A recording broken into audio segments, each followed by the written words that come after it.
کے رسول صلی اللہ علیہ وسلم جب غار ہیرا میں جاتے تو آپ دیکھیے ہماری ماں اس عمر کے اندر بھی اللہ کے رسول صلی اللہ علیہ وسلم کے لیے غار ہیرا تک کھانا لے جاتی، وہاں اوپر تک چڑھ کر جاتی اور کھانا لے جاتی۔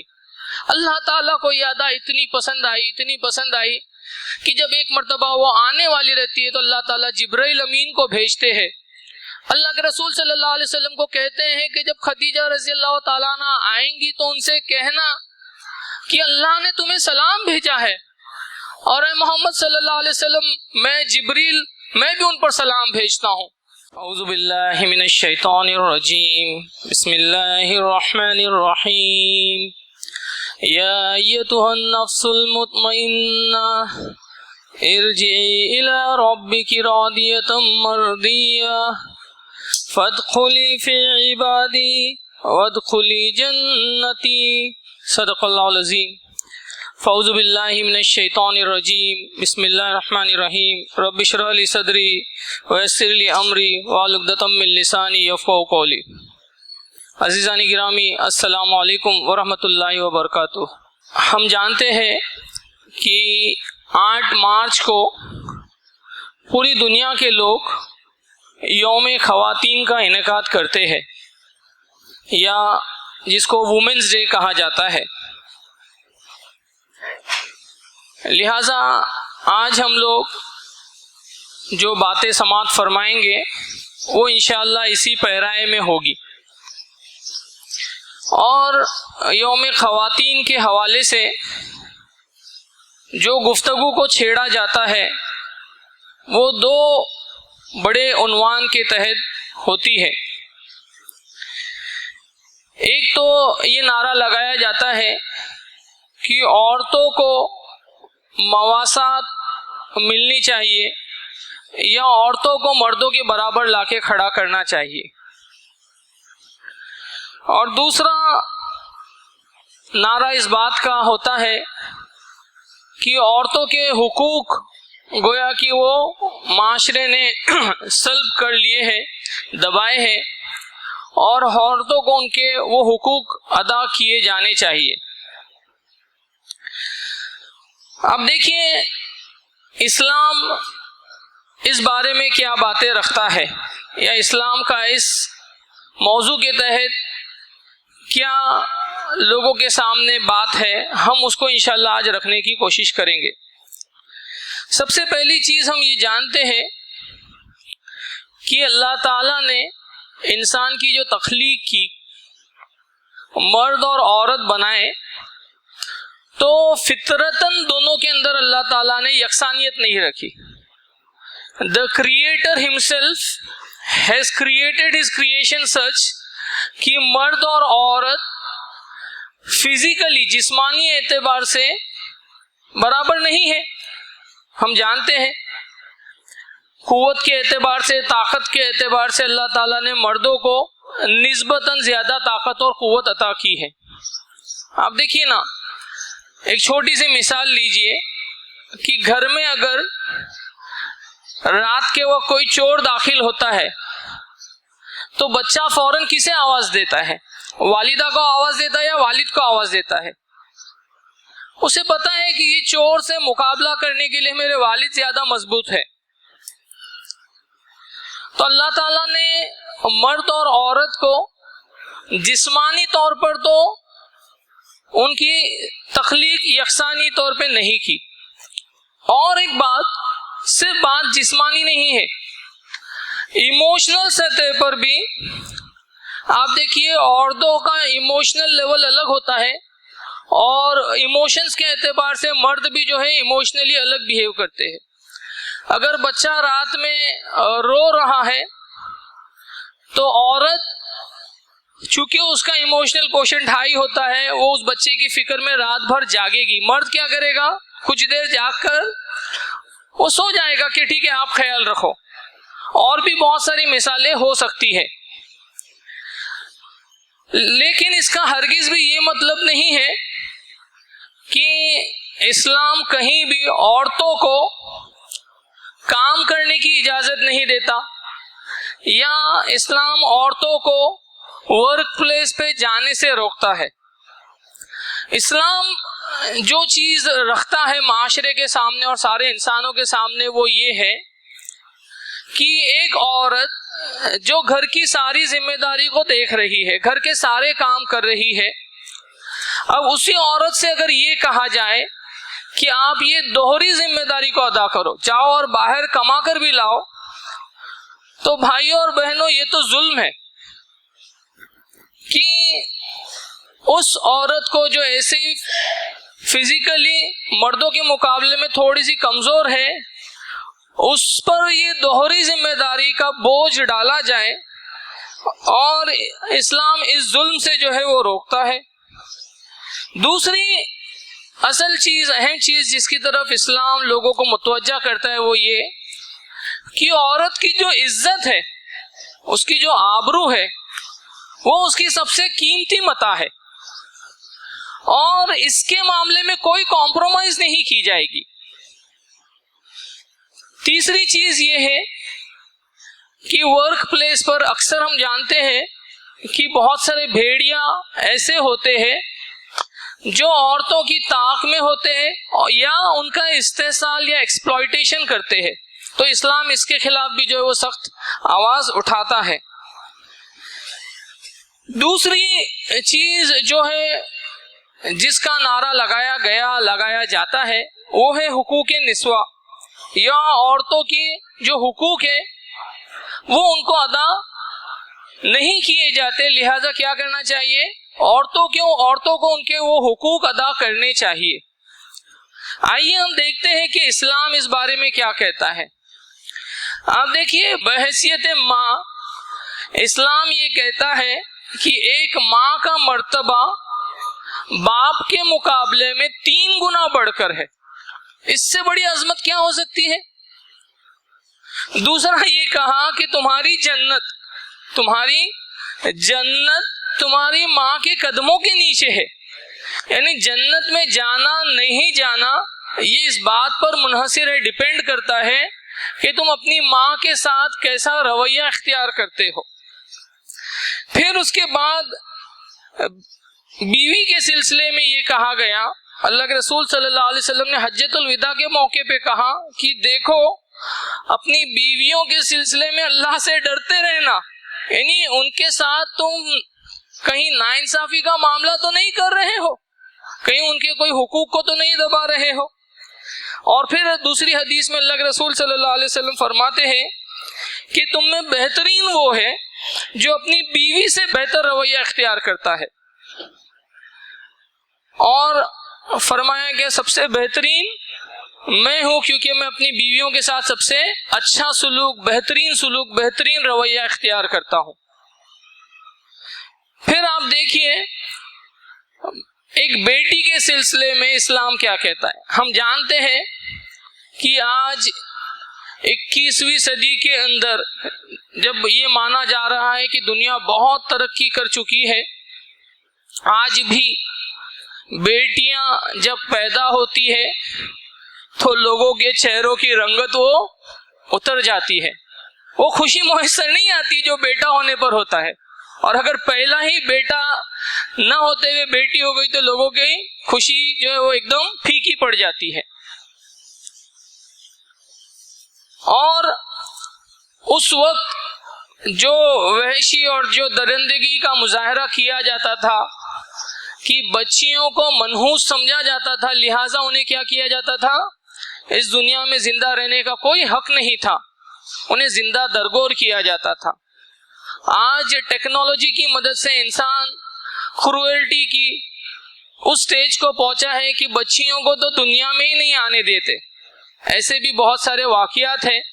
آپ دیکھیے اسلام نے اس کے اوپر سخت روک لگائی، بچیوں کو جو زندہ درگور کیا جاتا تھا اس کے اوپر سخت روک لگائی، اور سورہ تکویر میں اللہ تعالیٰ نے کہا کہ کل قیامت میں اللہ تعالیٰ اس زندہ درگور کی ہوئی بچی سے پوچھے گا کہ بتا تو کس جرم میں ماری گئی۔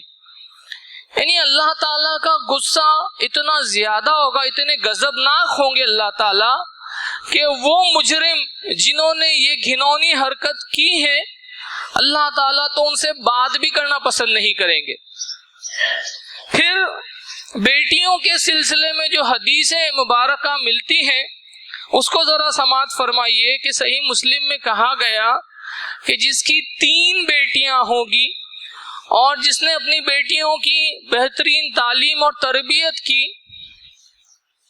پھر صحابہ نے پوچھا اللہ کے رسول صلی اللہ علیہ وسلم اگر ہماری 2 بیٹیاں ہوگی تو 2 کے لیے بھی یہ بشارت دی گئی. کیا بشارت دی گئی؟ اس بشارت کو ذرا سنیے اور قربان جائیے اس تعلیم پر. اللہ کے رسول صلی اللہ علیہ وسلم صحیح مسلم میں فرماتے ہیں کہ جس نے 3 بیٹیوں کی بہترین تعلیم اور تربیت کی وہ کل قیامت میں میرے ساتھ اللہ کے رسول صلی اللہ علیہ وسلم کے ساتھ ایسے ہوگا.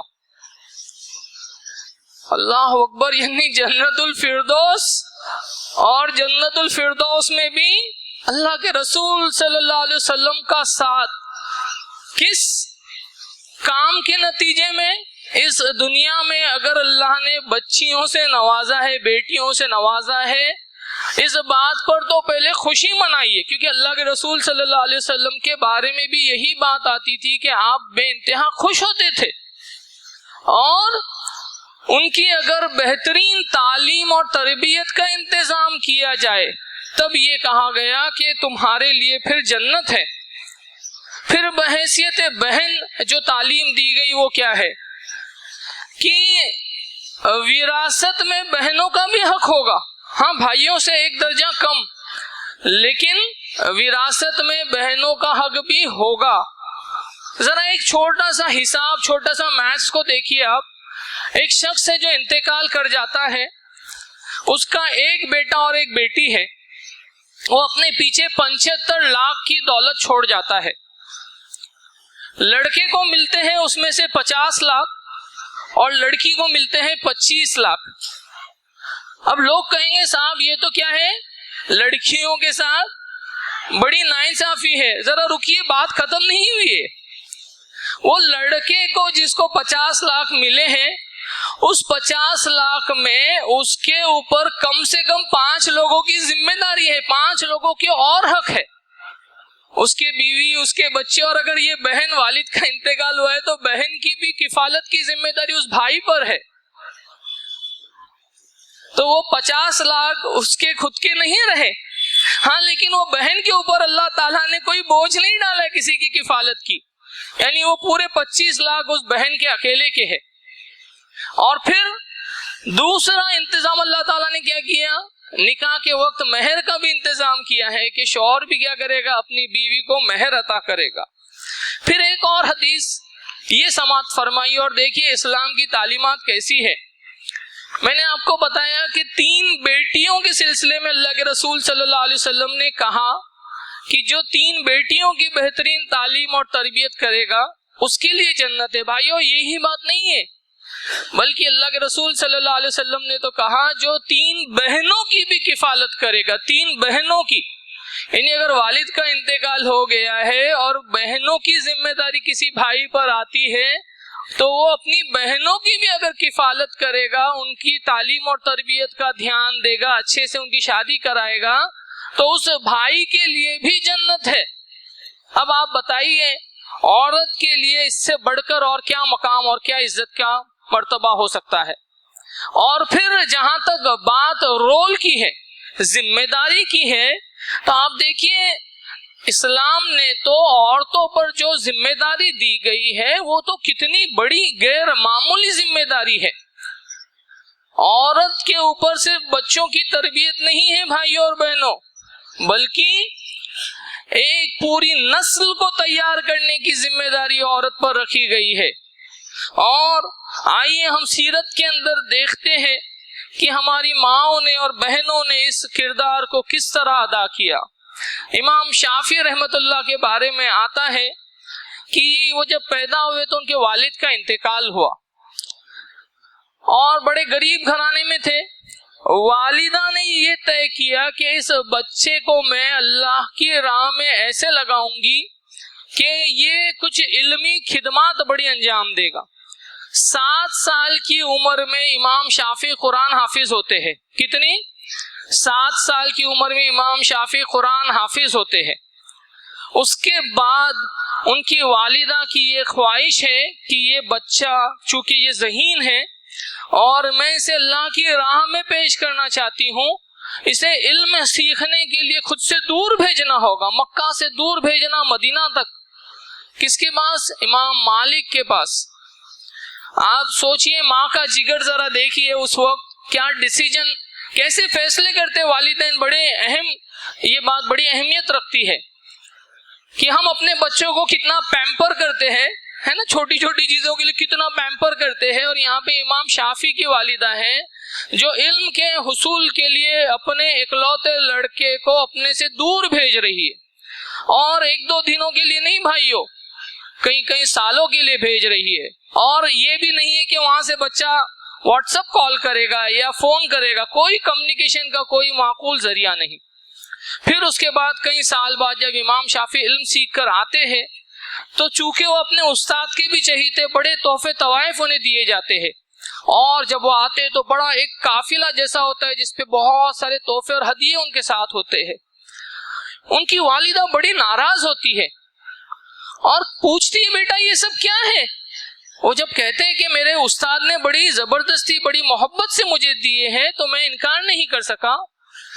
دیکھیے کیا کہا انہوں نے کہ بیٹا میں نے تجھے یہ سب حاصل کرنے کے لیے نہیں بھیجا تھا، تو یہ ساری دولت، یہ سارا مال کیا کر، اللہ کی راہ میں وقف کر، اور چل میرے ساتھ عمرہ کر کے پھر ویسے ہی میرے گھر میں داخل ہو جیسے تو گیا تھا۔ امام بخاری ہم جانتے ہیں کہ علم حدیث میں کیا خدمات آپ نے انجام دیے۔ جب وہ بچے چھوٹے تھے امام بخاری تو ان کی آنکھیں نہیں تھی، نابینا تھے، وہ ان کو دکھائی نہیں دیتا تھا۔ ان کی والدہ گڑ گڑاتے ہوئے روتے ہوئے اللہ کے حضور کہتی کہ اللہ میں نے تو تجھ سے ایک ایسے بیٹے کے لیے دعا کی جو تیرے دین کی خدمت کرے گا، یہ تو نابینا ہے۔ اللہ تعالیٰ اس ماں کی دعا کو سنتا ہے۔ سن لو بھائیوں اور بہنوں، والدین کی جو دعا ہے اس کا بڑا غیر معمولی اثر ہوتا ہے۔ امام بخاری کی والدہ کی دعا قبول ہوتی ہے، اور ہم جانتے ہیں کہ علم حدیث میں امام بخاری نے کیا کارنامہ انجام دیا۔ پھر آگے چلیے، حضرت خنسا رضی اللہ تعالیٰ عنہ ہے، بوڑھی ہے، ایک نہیں اللہ نے 4 بیٹوں سے نوازا ہے، شوہر نہیں ہے۔ ان کی کیا خواہش ہے، بڑھاپے میں والدین کی کیا خواہش اور کیا آرزو ہوتی ہے اپنے بچوں کے سلسلے میں۔ یہاں دیکھیے حضرت خنسا رضی اللہ تعالیٰ عنہ ہے، ان کی کیا خواہش ہے۔ وہ کہتی ہے کہ بیٹا میں چاہتی ہوں کہ جنگ قادسیہ ہو رہی ہے، آپ چاروں اس میں شریک ہو جاؤ اور اللہ کے راہ میں کام آ جاؤ۔ دیکھیے کیا خواہش ہے، ذرا ول وش اور ڈیزائرز تو دیکھیے بوڑھی والدہ کی۔ اور اللہ کا کرم یہ ہوتا ہے کہ ان کے چاروں بیٹے جنگ میں شریک ہوتے ہیں، اور خبر آتی ہے کہ ایک ایک کر کے چاروں جو ہے وہ جام شہادت کو پا گئے۔ اس پر روتی نہیں ہے بلکہ اللہ کا شکر ادا کرتی کہ میرے بچے اسلام کے کام کے لیے، اسلام کے کاز کے لیے کام آ گئے۔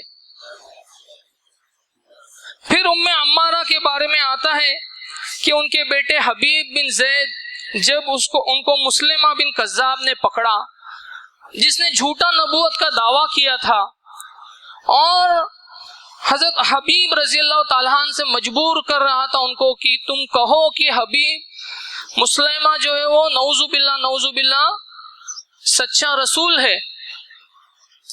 حبیب رضی اللہ تعالیٰ عنہ نے کہا کہ مسلمہ تو جھوٹا ہے، اللہ کے رسول صلی اللہ علیہ وسلم سچے نبی ہے، سچے رسول تھے، آخری رسول تھے۔ وہ ان کے جسم کے ایک ایک اعضاء کو کاٹتا جاتا اور یہ مطالبہ کرتا کہ حبیب تم کہو، لیکن حضرت حبیب رضی اللہ تعالیٰ عنہ نے اپنی جان کا نذرانہ پیش کرنا قبول کیا، لیکن مسلمہ کی اس ڈیمانڈ کے آگے سرنڈر نہیں کیے۔ جب ان کی والدہ حضرت عمارہ کو یہ خبر پہنچتی ہے کہ تمہارے بیٹے کے ساتھ یہ اور یہ معاملہ کیا گیا، تو وہ کیا کہتی ہے؟ وہ کہتی ہے کہ میں نے اپنے بیٹے کو پالا ہی اس لیے تھا۔ سن لے ذرا یہاں کی مائیں اور ساری مائیں، وہ کیا کہتی ہے کہ میں نے اپنے بیٹے کو پالا ہی اس لیے تھا۔ پھر ہم جانتے ہیں کہ جب بات غلبہ دین کی، اسلام کو غالب کرنی ہے، اسلامی انقلاب کی آتی ہے، تو مردوں نے بہت بڑا رول پلے کیا ہے، لیکن بھائیوں اور بہنوں جہاں مردوں کا ایک بہت بڑا رول ہے وہیں خواتین کا بھی بڑا غیر معمولی کنٹریبیوشن ہے. اس امنگ کو، اس جذبے کو آپ کیا کریں گے جو دل کے اندر گہرائیوں میں سرات کر جا چکا ہے. یقیناً ان کے اوپر جہاد فرض نہیں ہے، لیکن اس کے باوجود آپ دیکھیے سیرت میں کئی واقعات ملتے ہیں. سب سے پہلی مثال جو آپ کے سامنے رکھنا چاہتا ہوں وہ حضرت اسماء رضی اللہ تعالیٰ عنہ کی ہے کہ وہ نازک مرحلہ ہے ہجرت کا جب اللہ کے رسول صلی اللہ علیہ وسلم غار سور میں پناہ لیے ہوئے ہیں حضرت ابو بکر صدیق رضی اللہ تعالیٰ عنہ کے ساتھ. ان دونوں بزرگوں کی کھانے کی جتنے دن وہ وہاں پر ذمہ داری اور مکہ کے احوال پہنچانے کی ذمہ داری، بھاری ذمہ داری حضرت اسماء کے اوپر ہے.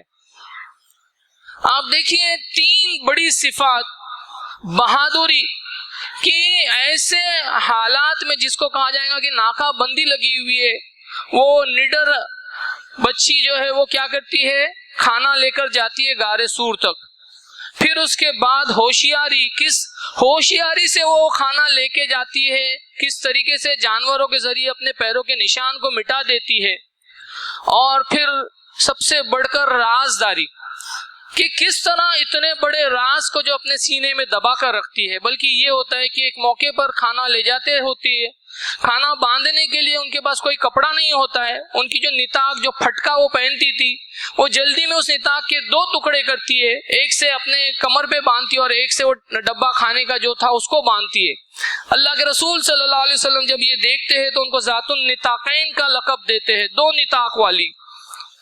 پھر ہماری ماں حضرت خدیجہ رضی اللہ تعالیٰ عنہ کا اگر تذکرہ نہیں ہوا تو یہ گفتگو پوری ادھوری رہے گی کہ کس طرح اپنے شوہر کے لیے اس کاز میں آپ نے جو سپورٹنگ رول پلے کیا ہے، جو مورل سپورٹ اللہ کے رسول صلی اللہ علیہ وسلم کو چاہیے تھا، کس طرح حضرت خدیجہ رضی اللہ تعالیٰ عنہ نے پیش کیا. اور جب مال کی ضرورت تھی تو اپنی ساری دولت لٹا دی بھائی اور بہنوں، ساری دولت لٹا دی. بلکہ ایک مرتبہ تو یہ کر دیا کہ پوری جتنی دولت اللہ نے دی تھی اس کا ڈھیر لگا دیا، اپنے سارے رشتہ داروں کو بلایا اور کہا کہ تم لوگ گواہ رہنا کہ آج سے یہ دولت محمد صلی اللہ علیہ وسلم کی ہے اور اس پر اب میرا کوئی حق نہیں.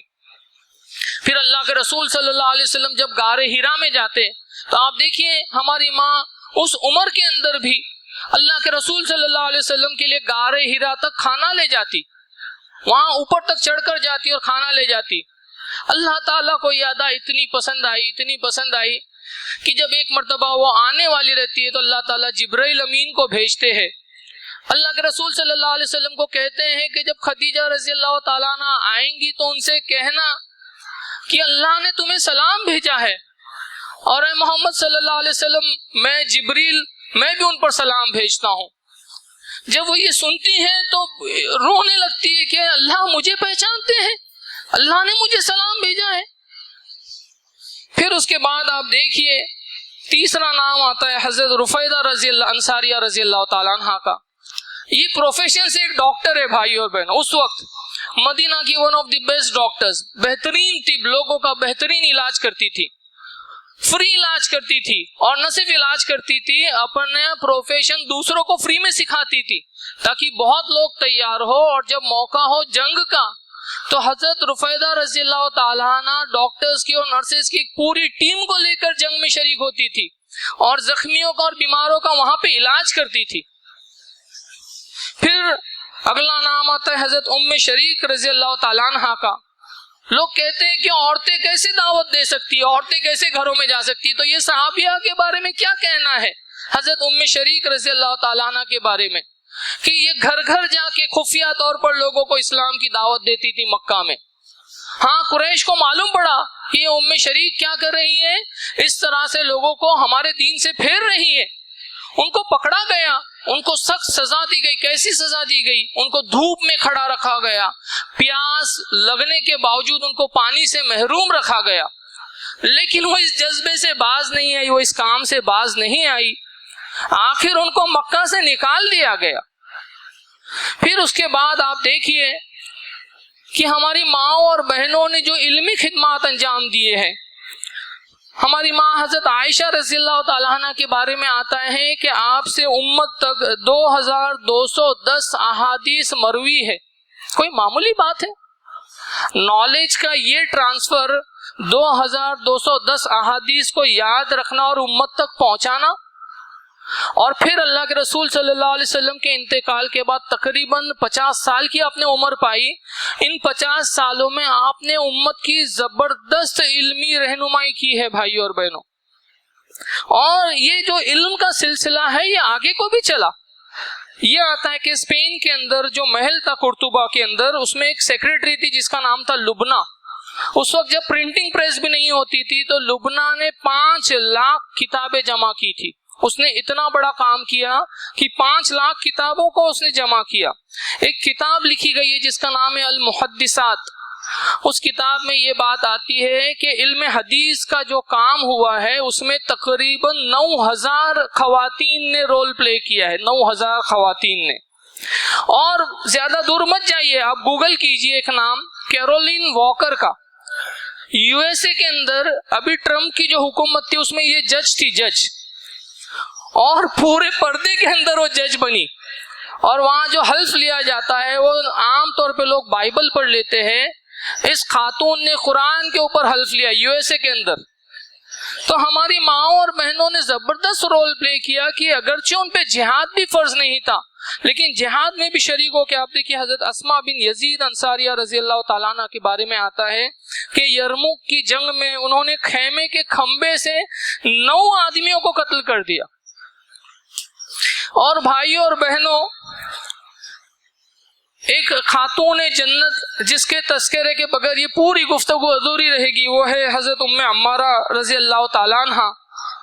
کہ یہ وہ خاتون ہے جو بیعت عقبہ میں موجود ہے، یہ وہ خاتون ہے جو احد میں موجود ہے، جو حدیبیہ، حنین میں اور خیبر میں موجود ہے. اور غزوہ احد میں ہم جانتے ہیں کہ پاسا پلٹا ہوا تھا.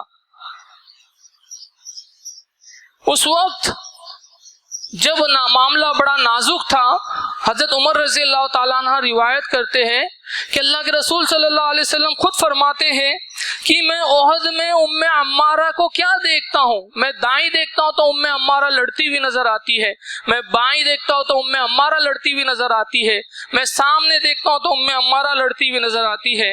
تلوار اٹھا کر انہوں نے وہ شجاعت، وہ داد شجاعت پیش کی کہ کسی کی زرہ توڑ ڈالی، کسی کی گردن کاٹ ڈالی، کسی کے پیر پہ مارا تو اس کا پیر اڑ گیا. اور اللہ کے رسول صلی اللہ علیہ وسلم نے ان کو وہ دعا دی کہ ام عمارہ نے تو آج یہ منظر جیت لیا. تو اسلام کی جو تاریخ ہے، اسلام کی جو تعلیمات ہے، اس میں عورتوں کا جو مقام، جو مرتبہ ہے وہ بڑا بلند ہے. یہ نہیں کہ اسلام عورتوں کے حقوق کو دباتا ہے، بلکہ اسلام تو ان کے حقوق کو ایسے ادا کرتا ہے کہ شاید ہی دنیا کی تاریخ میں کوئی دوسرا مذہب ادا کرتا ہوگا. اور اسلام ان کی ترقی سے ہرگز بھی جو ہے ان کو روکتا نہیں ہے، نہ انہیں کام کرنے سے روکتا ہے. لیکن اسلام یہ چاہتا ہے کہ عورتوں کے اوپر ظلم نہیں کیا جائے، زبردستی ان پہ دوہری ذمہ داری ڈال کر ان کے اوپر جو ہے ظلم نہیں کیا جائے. ان کی عزت، ان کا وقار جو ہے وہ قائم رہے، اور سب سے بڑی بات ان کا استحصال نہیں ہو. آج آپ دیکھیے مغربی تہذیب نے عورتوں کی آزادی کا جو نعرہ لگایا ہے بھائیوں اور بہنوں، عورتوں کی آزادی کے نام پر عورتوں کا جو کچھ بھی تھا وہ ان سے چھین لیا. آج عورت کو محض ایک کموڈیٹی کی حیثیت سے پیش کیا جا رہا ہے کہ اگر کسی کو کار بیچنا ہوگا تو اس کی ایڈورٹائز میں ایک عورت ہے کم سے کم کپڑے پہنی ہوئی. اگر اس کی کو ایک وائر بھی بیچنا ہوگا، آپ سوچئے وائر کا اور عورت کا کیا تعلق ہوگا، تو اس میں بھی عورت ہے ایڈورٹائزمنٹ کے لیے. تو عورتوں کو تو ایک کموڈیٹی، ایک شے کی حیثیت سے جو ہے پیش کیا گیا ہے. اور اسلام نے کیا کیا، ان کا رتبہ، ان کی عزت، ان کی عظمت کو بلند کر دیا، اور ان کو وہ حقوق ادا کیے کہ دنیا کی کوئی جو ہے دوسری مذہب میں آپ کو ایسے حقوق نہیں ملیں گے. اور پھر جو کام اسلام ان سے لیتا ہے وہ کوئی معمولی کام نہیں ہے. وہ صرف اولاد کی تربیت نہیں کرتے بلکہ نسلوں کی تربیت کے اندر جو ایک بہت بڑا رول پلے کرتے ہیں. اور جب ضرورت ہوگی تو سماج کی تعمیر کے اندر، سماج کے نو نرمان کے اندر، سماج میں ایک صالح تبدیلی لانے کے لیے، ایک انقلاب برپا کرنے کے لیے ہماری ماؤں نے، بہنوں نے ہمیشہ بڑا غیر معمولی کنٹریبیوشن پیش کیا ہے، اور انشاءاللہ قیامت تک کرتے رہے گی. آج بھی کر رہی ہے اور قیامت تک کرتے رہے گی، جس پہ انشاءاللہ ہم رشک کریں گے. تو بھائیوں اور بہنوں، یہ وہ میسج ہم چاہتے ہیں کہ یوم خواتین کے حوالے سے، وومنس ڈے کے حوالے سے ہم پورے ملت میں پہنچائیں، اور صرف ملت میں نہیں، پورے ملک کے عزیز اور دنیا کے برادران وطن تک بھی یہ میسج پہنچائے کہ اسلام عورتوں کے مقام کے بارے میں کیا کہتا ہے، اسلام عورتوں کو مردوں کے برابر لانے کے بارے میں کیا کہتا ہے، اسلام عورتوں کے کنٹریبیوشن کے بارے میں کیا کہتا ہے۔ اور آپ دیکھیے، اسی کاز کے لیے، اسی کام کے لیے جماعت اسلامی نے پورے معاشرے میں ایک مہم کو اب چھیڑ رکھا ہے، جس کا ٹائٹل یہ قوموں کی عظمت تم سے ہے۔ ہماری ماں اور بہنوں سے قوموں کی عظمت ہے، انہوں نے قوموں کو ہمیشہ عظیم ترین مقام پر پہنچایا ہے، وہ رول پلے کیا ہے، وہ رول ادا کیا ہے کہ قوموں نے ہمیشہ عروج جو ہے وہ دیکھا ہے۔ تو یہ باتیں اس حوالے سے تھی۔ اللہ تعالیٰ سے دعا ہے کہ ہم سب کو ان باتوں کو سمجھنے، ان کے اوپر عمل پیرا ہونے کی توفیق دے، اور اپنے گھر کی ماں، بہنوں، بیٹیوں، بیویوں کے ساتھ وہ حسن سلوک کرنے اور اسلام کی صحیح تعلیمات کو اپنانے کی توفیق عطا فرمائیں، اور اس میسج کو، آفاقی میسج کو پوری دنیا تک اللہ تعالیٰ پہنچانے کی توفیق عطا فرمائیں۔ آمین۔ وآخر دعوانا الحمدللہ رب العالمین۔